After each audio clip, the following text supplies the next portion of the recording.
Assalamualaikum warahmatullahi wabarakatuh. Ayuhat tulab wa talibat, sobahul khair. Kaifa halukum? Atamana antum bi khairin. Selamat pagi kakak dan abang semua. Bagaimana kabarnya hari ini? Mis harap kakak dan abang tetap dalam keadaan sehat walafiat dan tetap semangat belajar meskipun belajarnya dari rumah. Oke. Baiklah kakak dan abang, masuklah kita ke minggu kedua ya nak. Minggu kedua atau pertemuan kedua di semester 2. Nah, minggu lalu kita sudah belajar tentang harfun zar atau huruf zar. Namun kali ini, pertemuan kedua ini kita masih tetap membahas tentang huruf zar ya nak. Nah, huruf zar pasti masih ingat ya pelajaran yang lalu ya nak. Nah, sebelum itu kakak dan abang, tujuan pembelajaran kita hari ini adalah Miss harap setelah kita belajar hari ini, kakak dan abang mampu memahami bagaimana penggunaan huruf zar dalam kalimat sederhana. Kemudian yang kedua, kakak dan abang mampu memahami huruf zar sebagai khabar. Dan yang ketiga adalah kakak dan abang mampu membuat kalimat sendiri menggunakan huruf zar. Ya, oke. Nah, masih ingatkah kamu? Huruf zar adalah huruf yang menjadikan kata sesudahnya menjadi majrur. Jadi pengertian huruf zar masih ingat ya nak? Misi di sini hanya mengingatkan kembali, huruf zar itu adalah huruf yang menjadikan kata sesudahnya menjadi majrur. Miss, majrur itu apa Miss? Yuk, siapa yang bisa jawab? Apa itu majrur nak? Iya, betul sekali. Majrur adalah kata benda atau ismun yang berbaris kasroh atau kasrotain ya nak. Oke, pada pembelajaran sebelumnya, maksudnya pembelajaran semester 1 ya nak. Pada pembelajaran sebelumnya kita sudah mempelajari susunan kalimat dengan khobar yang tersusun dari zorof dan ismun majrur. Pada pembelajaran kali ini kita akan mempelajari khobar yang tersusun dari huruf zar dan ismun majrur. Oke kakak dan abang, jadi pada semester yang pertama kita sudah pembahasan terakhir kita itu adalah khobarnya sebagai zorof dan isim majrur. Zorof itu masih ingat kak ya, kata keterangan. Ya, kita yang pelajari kemarin itu zorof makan, yaitu kata keterangan tempat. Nah, itu sudah lalu. Mis harap kakak dan abang masih ingat pembelajarannya ya nak. Nah, kali ini kita akan membahas tentang khobar yang tersusun dari huruf zar dan ismun majrur. Nah, kembali lagi ke pembelajaran yang pertama, yaitu tentang mubtada dan khobar. Kalau ada khobar berarti ada mubtadanya. Kalau ada mubtada berarti ada khobarnya. Miss, apa itu mubtada? Mubtada adalah kata benda atau ismun yang terletak di awal kalimat. Jadi ismun itu adalah kata benda ya nak. Nah, ulangi, mubtada adalah ismun atau kata benda yang terletak di awal kalimat. Nah, yang dinamakan ismun itu apa? Yang beralif lam di awalnya, yang berakhiran baris tanwin, baik itu an, in, un, kemudian yang bertamar butoh. Nah, itu salah satu atau beberapa macam-macamnya. Nah, sekarang khobar. Apa itu khobar, Miss? Khobar itu adalah kalimat penyempurna ya, atau bisa juga disebut predikatnya.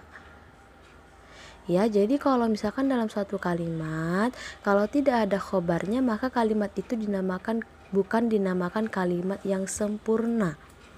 Ya nak, contohnya buku di atas meja. Nah, mubtada'nya di situ adalah buku, sedangkan khobarnya adalah di atas meja. Nah, kalau hanya kita buat mubtada saja, buku, maka itu bukanlah kalimat, itu hanya kata. Tapi kalau kita tambahkan kalimat penjelasnya atau predikatnya, maka dia menjadi kalimat yang sempurna.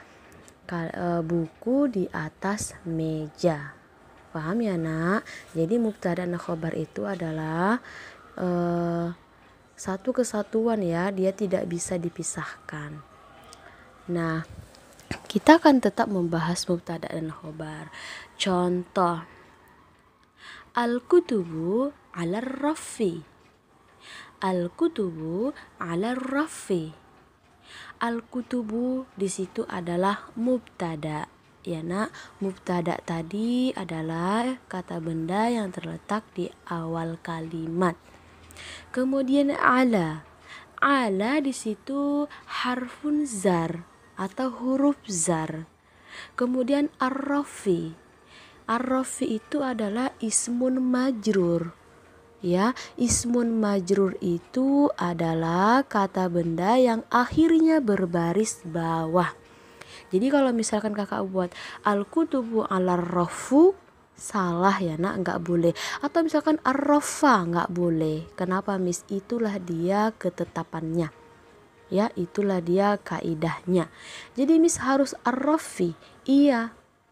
Jawabannya iya, harus ar-rafi, nggak boleh yang lain. Paham ya nak? Miss ulangi, al-kutubu 'ala raffi. Buku-buku itu ada di atas rak. Nah, al-kutubu itu mubtada, sedangkan khobarnya adalah 'ala raffi. Ya, khobarnya terdiri dari huruf zar dan ismun majrur. Paham ya nak? Jadi di situ susunan khobarnya adalah huruf zar dan ismun majrur. Oke, contoh yang kedua.